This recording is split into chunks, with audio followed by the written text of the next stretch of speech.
Hello साथियों, नमस्कार। आज हम आपको पढ़ाएंगे यूपी बोर्ड का महत्वपूर्ण प्रश्न। साथियों, हम चलते हैं अपने प्रश्न पर।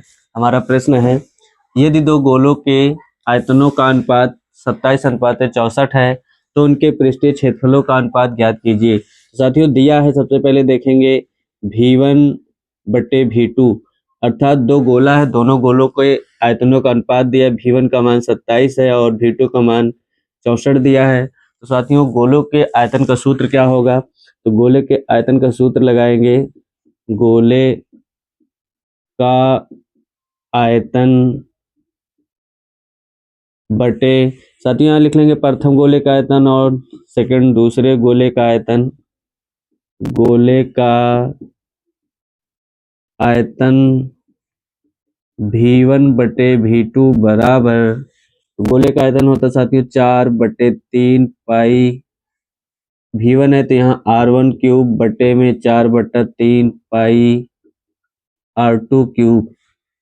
4/3 पाई से 4/3 पाई कैंसिल हो जाएगा। साथियों, V1 का मान आ जाएगा 27 और V2 का मान है 64 बराबर R1³ और R2³ या R2³ तो क्यूब है साथियों दोनों जगह। जब क्यूब हटेगा या इस प्रकार से हम लिख सकते हैं इसको 27/64 बराबर R1/R2³ और साथियों 27 को हमें घात के रूप में करना है तो 3/64 का हो जाएगा 4। 3/4³ बराबर R1/R2³। साथियों 3 से 3 कैंसिल हो जाएगा तो 3/4 बराबर आ जाएगा R1/R2।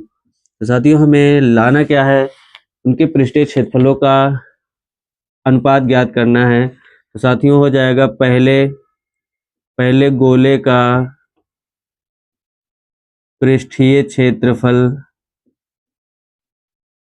बटे दूसरे गोले का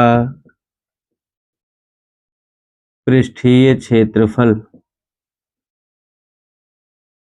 पृष्ठीय क्षेत्रफल बराबर होता है साथियों 4 पाई, पहला गोला है तो R1² बटे 4 पाई R2²। 4 पाई से 4 पाई कैंसिल हो जाएगा, R1² बटे में R2²। तो R1 का मान साथियों आया है 3, R2 का मान आया है 4, तो 3 का स्क्वायर बटे 4 का स्क्वायर। तो साथियों 3 त्रिक का 9 और 4 चौक 16। साथियों हमारे यही आंसर आ जाएगा।